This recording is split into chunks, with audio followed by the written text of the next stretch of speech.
ಜ್ಞಾನವು ಬೇಕೇ? ಜೇಷಾಂ ಜಬದೊರೆ. ಅಧ್ಯಾಯ 19. ನಿಮ್ಮಲ್ಲಿ ಯಾವನಿಗಾದರೂ ಜ್ಞಾನ ಕಡಿಮೆಯಾಗಿದ್ದರೆ ಅವನು ದೇವರನ್ನು ಕೇಳಿಕೊಳ್ಳಲಿ. ಯಾಕೋಬ 1:5. ಪರೀಕ್ಷೆ ಸಮಯಗಳಲ್ಲಿ ಶಾಲಾ ಕಾಲೇಜುಗಳಲ್ಲಿ ಓದುವ ಮಕ್ಕಳು ದೇವಸೇವಕರಿಗೆ ಪತ್ರ ಬರೆದು, ಅಯ್ಯ, ನನಗಾಗಿ ಪ್ರಾರ್ಥಿಸಿರಿ, ಪರೀಕ್ಷೆ ಹತ್ತಿರ ಬರುತ್ತಿದೆ, ಸರಿಯಾಗಿ ಓದಲು ಆಗುತ್ತಿಲ್ಲ, ಭಯವಾಗುತ್ತದೆ ಎನ್ನುತ್ತಾರೆ. ದೇವಸೇವಕರು ಪ್ರಾರ್ಥಿಸಿ ಉತ್ತರ ಬರೆಯಬೇಕು. ಅದಾದ ನಂತರ ಪರೀಕ್ಷೆ ಬರೆದು ಮುಗಿಸಿದ ವಿದ್ಯಾರ್ಥಿಗಳಿಂದ ಪರೀಕ್ಷೆಯಲ್ಲಿ ಪಾಸಾದರೋ ಫೇಲಾದರೋ ಎಂಬುದರ ಬಗ್ಗೆ ಯಾವ ವಿವರವೂ ಇರುವುದಿಲ್ಲ. ಓದುವುದಕ್ಕೆ ಮಾತ್ರವಲ್ಲ, ಪ್ರತಿದಿನವೂ ಈ ಲೋಕದಲ್ಲಿ ಜೀವನ ನಡೆಸಲು ಜ್ಞಾನ ಬೇಕು. ಚಿಕ್ಕವರಿಗೆ ಮಾತ್ರವಲ್ಲ, ದೊಡ್ಡವರಿಗೂ ಜ್ಞಾನ ಬೇಕು. ನಾವು ಮಾತನಾಡುವುದಕ್ಕೂ ನಡೆದುಕೊಳ್ಳುವುದಕ್ಕೂ ನಮಗೆ ಜ್ಞಾನ ಬೇಕು. ಜ್ಞಾನವಿಲ್ಲದ ದೊಡ್ಡವರ ಜೀವನದಲ್ಲಿ ಚಿಕ್ಕವರ ಸ್ವಭಾವ ವಿರುದ್ಧದಲ್ಲವೇ? ಜ್ಞಾನವೆನ್ನುವುದು ದೇವರಿಂದ ದೊರಕುವ ಒಂದು ದೊಡ್ಡ ಕೃಪೆ. ಜ್ಞಾನವುಳ್ಳವನು ಕೆಟ್ಟದನ್ನು ಕಂಡು ದೂರ ಹೋಗುವನು. ಜ್ಞಾನವುಳ್ಳವನು ತನ್ನ ಕುಟುಂಬವನ್ನು ಒಳ್ಳೆಯ ರೀತಿಯಲ್ಲಿ ನಡೆಸಿಕೊಂಡು ಹೋಗುವನು. ಜ್ಞಾನವುಳ್ಳವನು ಕುಟುಂಬಕ್ಕಾಗಿ ಸಂಪಾದಿಸಲು ತಿಳಿದಿರುತ್ತಾನೆ. ಜ್ಞಾನದಲ್ಲಿ ಬೆಳೆಯಬೇಕಾದರೆ ನಾವೇನು ಮಾಡಬೇಕು? ತಿಳುವಳಿಕೆಯನ್ನು ಪಡೆಯಲು ನಾವು ಅನುಸರಿಸಬೇಕಾದ ಮಾರ್ಗಗಳು ಯಾವುವು? 1. ಕರ್ತನಿಗೆ ಭಯಪಡಬೇಕು. ಕರ್ತನ ಭಯವೇ ಜ್ಞಾನಕ್ಕೆ ಮೂಲವು. ಮೂಢರು ಜ್ಞಾನವನ್ನು ಅಸಡ್ಡೆ ಮಾಡುವರು. ಜ್ಞಾನೋಕ್ತಿ 1:7. ಜ್ಞಾನವನ್ನು ಪಡೆಯಬೇಕೆಂಬ ಅಪೇಕ್ಷೆಯುಳ್ಳವರು ಕರ್ತನಿಗೆ ಭಯಪಟ್ಟು ಆತನ ಆಜ್ಞೆಯಂತೆ ಜೀವಿಸಬೇಕು. ಯೆಹೋವನ ಭಯವು ಪಾಪ ದ್ವೇಷವನ್ನು ಹುಟ್ಟಿಸುತ್ತದೆ ಎಂದು ಸತ್ಯವೇದವು ಹೇಳುತ್ತದೆ. ಜ್ಞಾನೋಕ್ತಿ 8:13. ಗದರಿಸುವಿಕೆಯನ್ನು ಸ್ವೀಕರಿಸಿರಿ. ಗದರಿಕೆಯನ್ನು ಕೇಳುವವನು ಬುದ್ಧಿಯನ್ನು ಪಡೆಯುವನು. ಜ್ಞಾನೋಕ್ತಿ 15:32 ಎಂದು ನಾವು ಓದುತ್ತೇವೆ. ಅನೇಕರು ಬೇರೆಯವರ ಗದರಿಕೆಯನ್ನು ಕೇಳಲು ಇಷ್ಟಪಡುವುದಿಲ್ಲ. ನನಗೆ ಎಲ್ಲ ಗೊತ್ತಿದೆ, ಇತರರು ನನಗೆ ಹೇಳಬೇಕಾದ ಅವಶ್ಯವಿಲ್ಲ ಎನ್ನುತ್ತಾರೆ. ಬಹಳವಾಗಿ ಗದರಿಸಿದರೂ ತಗ್ಗದವನು ಹೇಳದ ಹಾಗೆ ಫಕ್ಕನೆ ಮುರಿದು ಬೀಳುವನು. ಜ್ಞಾನೋಕ್ತಿ 29:1 ಎಂದು ಸತ್ಯವೇದವು ಎಚ್ಚರಿಸುತ್ತದೆ.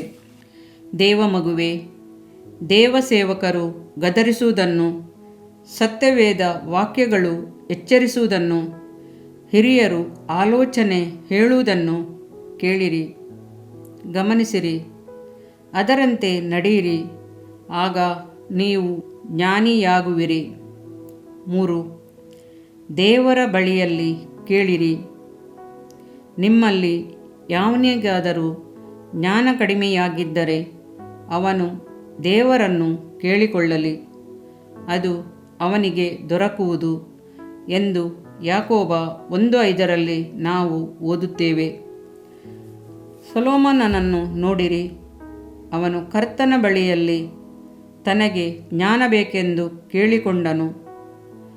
ಕರ್ತನು ಅವನಿಗೆ ಕೊಟ್ಟ ಜ್ಞಾನವು ಅಪರಿಮಿತವಾದುದು. ಅವನಿಗೆ ಕೊಟ್ಟಂಥ ಜ್ಞಾನ ಬೇರೆ ಯಾರಿಗೂ ಕೊಡಲ್ಪಡಲಿಲ್ಲ. ದೇವರು ಅವನಿಗೆ ಅಷ್ಟೊಂದು ಜ್ಞಾನವನ್ನು ಕೊಟ್ಟು ಆಶೀರ್ವದಿಸಿದನು. ದಾನಿಯೇಲನನ್ನು ನೋಡಿರಿ. ಅವನು ರಹಸ್ಯಗಳನ್ನು ತಿಳಿದುಕೊಳ್ಳುವುದಕ್ಕಾಗಿ ತನ್ನ ಹೃದಯವನ್ನೇ ತೆರೆದು ಜ್ಞಾನಕ್ಕಾಗಿ ಬೇಡಿಕೊಳ್ಳುತ್ತಾನೆ. ಕರ್ತನ ದೇವದೂತರನ್ನು ಕಳುಹಿಸಿ ರಹಸ್ಯಗಳನ್ನು ಪ್ರಕಟಿಸುತ್ತಾನೆ. ದೇವಮಗುವೆ, ಪರಲೋಕದಿಂದ ಬರುವ ದಿವ್ಯ ಜ್ಞಾನವನ್ನು ಅಪೇಕ್ಷಿಸು. ಆಗ ಪರಲೋಕದ ಹಾಗೂ ಇಹಲೋಕದ ಆಶೀರ್ವಾದಗಳನ್ನು ಹೊಂದಿಕೊಳ್ಳುವಿ. ಜ್ಞಾನಾಸಕ್ತನು ತಂದೆಯನ್ನು ಹರ್ಷಗೊಳಿಸುವನು. ಜ್ಞಾನೋಕ್ತಿ 29:3. ಇದರಿಂದ ನಿನ್ನ ದೇಹಕ್ಕೆ ಆರೋಗ್ಯವು, ಎಲುಬುಗಳಿಗೆ ಸಾರವು ಉಂಟಾಗುವವು. ಜ್ಞಾನೋಕ್ತಿಗಳು 3ನೇ ಅಧ್ಯಾಯ 8ನೇ ವಾಕ್ಯ. ಪ್ರಿಯ ವೀಕ್ಷಕರೇ ಮತ್ತು ಕರ್ತನಲ್ಲಿ ಸಹೋದರ ಸಹೋದರಿಯರೇ, ನೀವು ನಮ್ಮ ಈ ಕಾರ್ಯಕ್ರಮವನ್ನ ವೀಕ್ಷಿಸಿದ್ದಕ್ಕಾಗಿ ದೇವರ ನಾಮದಲ್ಲಿ ನಿಮಗೆ ವಂದನೆಗಳು. ದೇವರ ವಾಕ್ಯವು ನಮ್ಮ ಎಲುಬಿಗೆ ಬಲವೂ ಸಾರವೂ ಆಗಿದೆ ಎಂದು ಸತ್ಯವೇದವು ಹೇಳುವಂತೆ ಈ ಕಾರ್ಯಕ್ರಮವು ನಿಮಗೆ ಆಶೀರ್ವಾದಕರವಾಗಿದೆ ಎಂದು ನಂಬುತ್ತೇವೆ. ಪ್ರಿಯ ವೀಕ್ಷಕರೇ, ನಮ್ಮ ಈ ಸೇವೆಗಾಗಿ ಪ್ರಾರ್ಥಿಸಿರಿ ಮತ್ತು ಎಲ್ಲಾ ಕಾರ್ಯಕ್ರಮಗಳನ್ನ ಇತರರೊಂದಿಗೆ ಶೇರ್ ಮಾಡಿರಿ. ಅದೇ ರೀತಿಯಾಗಿ ನಮ್ಮ ಈ ಯೂಟ್ಯೂಬ್ ಚಾನೆಲ್ ಅನ್ನು ಸಬ್ಸ್ಕ್ರೈಬ್ ಮಾಡಿರಿ ಹಾಗೂ ಲೈಕ್ ಮಾಡಿ. ನಿಮ್ಮ ಅನಿಸಿಕೆಗಳನ್ನು ಕಮೆಂಟ್ ಬಾಕ್ಸ್ನಲ್ಲಿ ನಮಗೆ ತಿಳಿಯಪಡಿಸಿ. ನಮ್ಮ ಸಂಖ್ಯೆ 7022104605. ಈ ಸಂಖ್ಯೆಗೆ ಕರೆ ಮಾಡಿರಿ. ಒಬ್ಬ ಪಾಪಿಯ ಪ್ರಾರ್ಥನೆ. ಯೇಸುವನ್ನು ರಕ್ಷಕನಾಗಿ ಅಂಗೀಕರಿಸಲು ಮಾಡಬೇಕಾದ ಪ್ರಾರ್ಥನೆ. ಪ್ರಿಯ ಪರಲೋಕದ ತಂದೆಯೇ, ಯೇಸುವಿನ ಹೆಸರಿನಲ್ಲಿ ನಾನು ನಿನ್ನ ಬಳಿಗೆ ಬಂದಿದ್ದೇನೆ. ನನ್ನ ಬಳಿಗೆ ಬರುವವರನ್ನು ನಾನು ತಳ್ಳಿಬಿಡುವುದೇ ಇಲ್ಲ. ಯೋಹಾನ 6:37 ಎಂದು ನಿನ್ನ ವಾಕ್ಯ ಹೇಳುತ್ತದಲ್ಲ. ಆದ್ದರಿಂದ ನೀನು ನನ್ನನ್ನು ತಳ್ಳಿಬಿಡದೆ ನನ್ನನ್ನು ಸೇರಿಸಿಕೊಳ್ಳುವಿ ಎಂದು ನನಗೆ ಗೊತ್ತಿದೆ. ಆದ್ದರಿಂದ ನಾನು ನಿನಗೆ ಸ್ತೋತ್ರ ಮಾಡುತ್ತೇನೆ. ನೀನು ನಿನ್ನ ವಾಕ್ಯದಲ್ಲಿ ನೀನು ಯೇಸುವನ್ನೇ ಕರ್ತನೆಂದು ಬಾಯಿಂದ ಅರಿಕೆ ಮಾಡಿಕೊಂಡು ದೇವರು ಆತನನ್ನು ಸತ್ತವರೊಳಗಿಂದ ಎಬ್ಬಿಸಿದನೆಂದು ಹೃದಯದಿಂದ ನಂಬಿದರೆ ನಿನಗೆ ರಕ್ಷಣೆಯಾಗುವುದು ಎಂತಲೂ ಕರ್ತನ ನಾಮವನ್ನ ಹೇಳಿಕೊಳ್ಳುವವರೆಲ್ಲರಿಗೆ ರಕ್ಷಣೆಯಾಗುವುದೆಂತಲೂ ಬರೆದಿದೆ. ರೋಮ 10:9-13ನೇ ವಾಕ್ಯ. ಯೇಸು ಕ್ರಿಸ್ತನು ದೇವಕುಮಾರನೆಂದು ನನ್ನ ಹೃದಯದಲ್ಲಿ ನಂಬುತ್ತೇನೆ. ನನ್ನನ್ನು ನೀತಿವಂತನನ್ನಾಗಿ ಮಾಡುವುದಕ್ಕಾಗಿ ಆತನು ಸತ್ತವರೊಳಗಿಂದ ಎಬ್ಬಿಸಲ್ಪಟ್ಟನು ಎಂದು ನಂಬುತ್ತೇನೆ. ನಾನು ಆತನ ನಾಮವನ್ನ ಹೇಳಿಕೊಳ್ಳುತ್ತೇನೆ. ಯೇಸುವೇ, ನೀನೇ ಕರ್ತನು. ತಂದೆಯೇ, ನೀನು ನನ್ನನ್ನು ರಕ್ಷಿಸಿದಿ ಎಂದು ನಾನು ನಂಬುತ್ತೇನೆ. ನಿನ್ನ ವಾಕ್ಯವು ಹೇಳುತ್ತದೆ, ಮನುಷ್ಯನು ಹೃದಯದಿಂದ ನಂಬುವುದರ ಮೂಲಕ ನೀತಿಯು ದೊರಕುತ್ತದೆ, ಬಾಯಿಂದ ಅರಿಕೆ ಮಾಡುವುದರ ಮೂಲಕ ರಕ್ಷಣೆಯಾಗುತ್ತದೆ. ರೋಮ 10:10. ನಾನೀಗ ನನ್ನ ಹೃದಯದಲ್ಲಿ ನಂಬುತ್ತೇನೆ ಹಾಗೂ ಯೇಸುವೇ ನನ್ನ ಕರ್ತನೆಂದು ಅರಿಕೆ ಮಾಡುತ್ತೇನೆ. ಆದುದರಿಂದ ನಾನೀಗ ರಕ್ಷಣೆ ಹೊಂದಿದ್ದೇನೆ. ಅಪ್ಪಾ ತಂದೆಯೇ, ನಿನಗೆ ಸ್ತೋತ್ರ. ಲೂಕನು ಬರೆದ ಸುವಾರ್ತೆ 11ನೇ ಅಧ್ಯಾಯದಲ್ಲಿ ಬರೆದಿರುವಂತೆ, ನಿಮ್ಮಲ್ಲಿ ತಂದೆಯಾದವನು ಮೀನನ್ನು ಕೇಳುವ ಮಗನಿಗೆ ಮೀನು ಕೊಡದೆ ಹಾವನ್ನು ಕೊಡುವನೆ?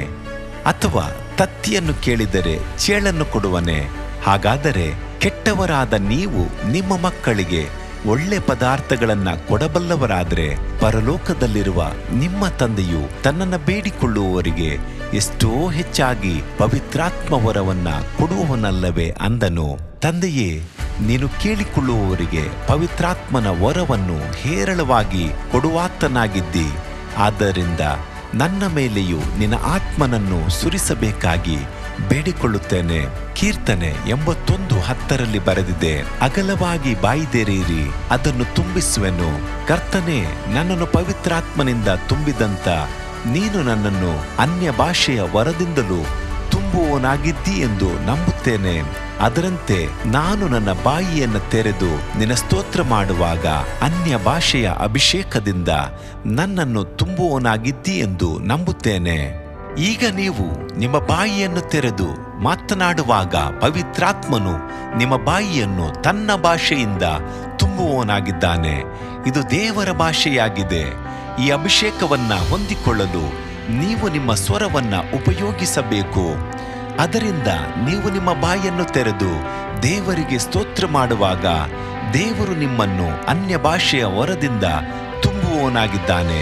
ಪ್ರಿಯರೇ, ಈಗ ನೀವು ಪವಿತ್ರಾತ್ಮನಿಂದ ತುಂಬಲ್ಪಟ್ಟ ಆತನ ಪ್ರಿಯ ಮಕ್ಕಳಾಗಿದ್ದೀರಿ. ದೇವರ ನಾಮಕ್ಕೆ ಸ್ತೋತ್ರವಾಗಲಿ.